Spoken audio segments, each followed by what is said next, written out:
Everyone, welcome back. Today we are going to do the second part of A Tiger in the Zoo, written by Leslie Norris. This is from First Flight, Standard 10th textbook. So first we'll do the recapitulation of stanza 1 and 2. In stanza 1 we saw the setting of the stanza was in the zoo, and the tiger with his vivid stripe, bright stripe, moves about in his cage, and he moves with quite rage, with quite anger, because he's quite helpless on his soft velvet feet. He doesn't seem happy in the zoo. All the anger that the tiger feels at being caged is suppressed. He's full of rage but is quiet. So here the repetition has been used by the poet to emphasize on the increase in the intensity of the tiger's rage and his helpless silence. So velvet quiet refers to the quiet velvet pads of the tiger, which cannot run or leap, and it doesn't make any sound. So what the tiger can do, it can only walk around the limited space in the cage. So the use of quiet rage here symbolizes the anger and ferocity that is building up inside the tiger as it wants to run out into the forest and attack a deer. But the rage is quiet because it cannot come out in the open as it is in the cage. So there are different expressions that are given: pads of velvet, quiet rage, velvet quiet. So all these things signifies the different moods of the tiger. In stanza 2, the setting of the stanza was in the wild habitat. Now he is in the wild, and what he should be doing, he should be lurking near the waterhole, hiding in the long grass and waiting for a plump deer, well fed deer. So the tiger should be left in the wild to hunt and gather its own food rather than fed by the zoo authorities. I hope you have understood both the stanzas. Let us go to stanza 3. Here the poet, again the setting of the stanza is in the jungle. The poet has written that he should be snarling around houses at the jungle's edge, baring his white fangs, his claws, terrorizing the village. Now, here the poet says that he should be snarling, he should be making sounds in anger around the houses that are situated near the edge of the forest. Barring means exposing. Barring means exposing, uncovering something. His white fangs. Fangs means large, sharp tooth, the canine tooth, and his claws. And what he will do by showing all that? He will be terrorizing the villagers. Okay, and this is the poet says that if the tiger would have been free, he would have snarled around the houses and he would have terrorized the people with his sharp tooth and claws, and this would create fear among the people. This he is not able to do. Why? Because the tiger is uh, in the cage. But here the poet wants to emphasize, he prefers that the tiger should live in the wild, as the tiger would growl in its slow and intimidating voice as it walked at the periphery of these houses, and it would not bother to hide its fangs or its claws. Instead, it would reveal them openly with the intention of scaring all the inhabitants of that village. Let us see the figures of speech in this stanza. First, again, the tiger has been personified, he. Again, the rhyme scheme of this stanza is A, B, C, B, A, B, C, B. So, here again, he should be snarling around. He should be snarling around houses at the jungle's edge, baring his white fangs, his claws.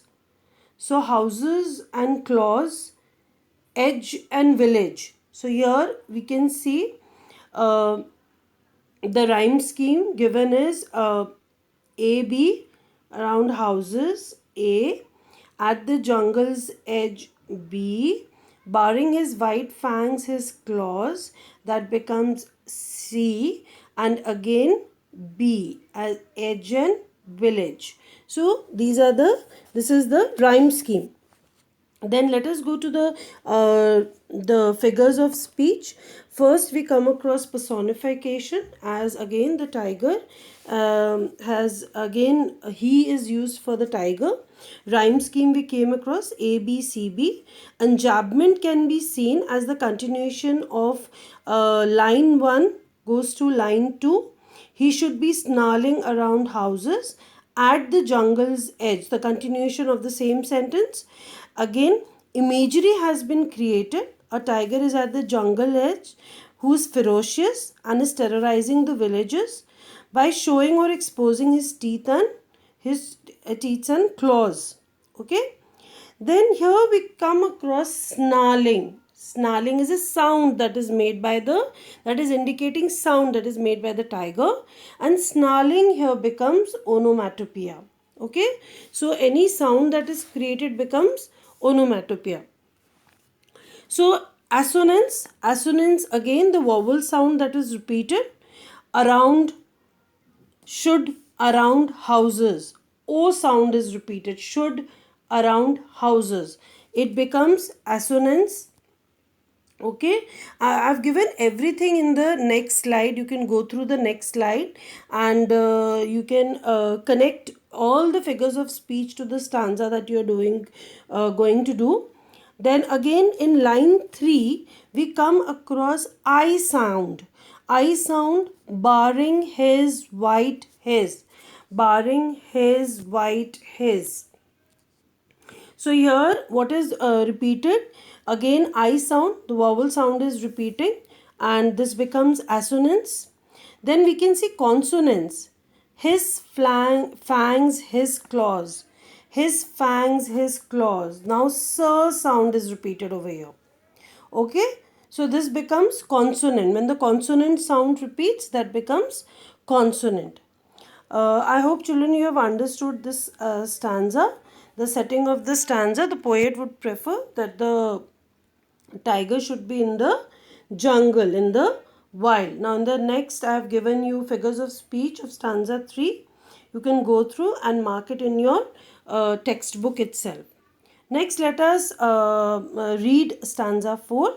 But he is locked in a concrete cell, his strength behind bars, stalking the length of his cage, ignoring visitors. What is the setting of this stanza again now? The setting is in the cage. Now again the poet has changed the setting of the tiger. He is in the cage. So what he is doing? But he is locked in a concrete cell. A concrete cell means a cell that is made of all the building material. That is bricks, cement, sand, water, gravel. So it becomes very strong, concrete. Okay, so it is locked in a concrete cell, and his strength, his true personality, the immense strength of the tiger is behind bars. Okay, it cannot show himself, he cannot show his ferociousness. So what is he doing? He's just talking, he's just moving around, he's talking, he's just moving around the length of his cage. And what is he doing? He's ignoring the visitors. So where do we find the tiger now? We find the tiger in the behind bars. He stops now again he says that the poet says that the tiger is locked up like a prisoner in a jail within a small cell made up of concrete, and all the strength that resides in its body is locked behind bars of metal, and that is made up of which is concrete. So there are many visitors, hundreds and thousands of visitors that come to see the tiger every day at the zoo. But it does not pay any heed to these visitors. Instead, the tiger prefers to walk stealthily all over its cage. It's talking by itself, the length of the cage by itself, without any disturbance in the form of human intervention. That means he doesn't bother about the visitors. He's just moving around in the cage. Again, the rhyme scheme is A, B, C, B that we have seen in the entire poem. The same rhyme scheme, bars and visitors rhyme. So now the poet comes to the reality of the tiger that is inside the cage. Now let us see the figures of speech. Again the tiger has been personified, but he is locked. Again imagery, we can imagine a tiger that is in the concrete cell and is talking the length of the cage. In line 1 we can see the assonance. His E sound is prominent. Locked concrete cell. E sound is prominent here. Okay, the vowel sound E is prominent. Then in line 2, sir sound is prominent. So his strength, bars. So this sound, sir sound is prominent. In line 4, we can see I sound is prominent, ignoring visitors. The I sound is prominent, and behind bars again becomes alliteration. So all these are the different figures of speech, or we can also say it as poetic devices that we can see in this stanza. I hope you have understood this stanza, and mark all the figures of speech that I have given in the next slide. Go through each and every literary devices which are very important. Next, let us come to stanza 5. He hears the last voice at night, the patrolling cars, and stares with his brilliant eyes at the brilliant stars.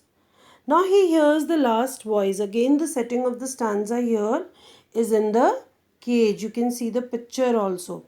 He is in the cage. The tiger is in the cage and he hears the last voice. The poet describes how the day ends for the tiger, and the tiger is still awake till the last voice of the zookeeper locking up and going home can be heard by the tiger. And after that too, it does not go to sleep. So all night the patrolling cars, what are patrolling cars? Those are the people who guard. Those are the official vehicles. All night the park rangers keep a watch over the surroundings of the zoo while driving around in their official vehicles. They drive around in their official vehicles. And what is the tiger doing? The tiger stays awake. And what is the tiger hearing? He is hearing the sounds made by the cars of the patrolmen. And he can see the stars twinkle brightly in the night sky, and so do the eyes of the tiger. The eyes of the tiger, the brilliant eyes of the tiger also shines along with the brilliant stars. Now here again the use of brilliant for the tiger's eyes as well has been repeated, as well as the stars brings out the magnificence of these lines. Now what the tiger has dreams of being free in its brilliant eyes.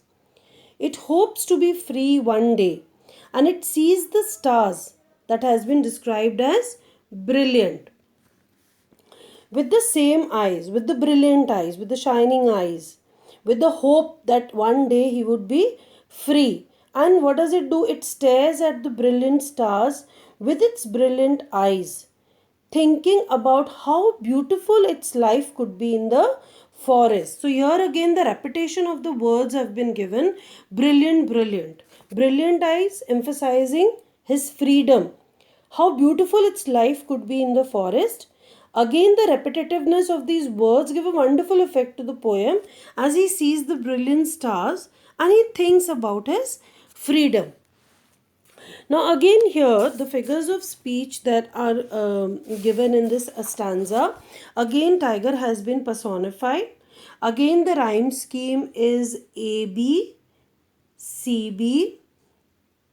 Okay. Cars and stars, they rhyme. Again imagery has been created. Line 3 and line 4. Again enjambment, the continuation of the sentences can be seen. He hears becomes the alliteration. And in line 3, I sound has been repeated. With his brilliant. Again, with his brilliant, I sound has been repeated. It becomes assonance. When a vowel sound is repeated, it becomes assonance. So I hope you have understood this stanza. Go through this stanza and understand all the figures of speech I've given in the next slide. Then we come across the words and phrases that shows the contrast between both the tigers. The poet is depicting, the poem gives a contrast about the tiger in the zoo with the tiger in its natural habitat. And what are the words and phrases that depict both the tigers? In the next slide, I've given the summary of the poem. You can go through the summary of the poem. And I've given homework as reference to context. You can do it in your notebook. And a few practice questions. I hope you've understood this poem very well.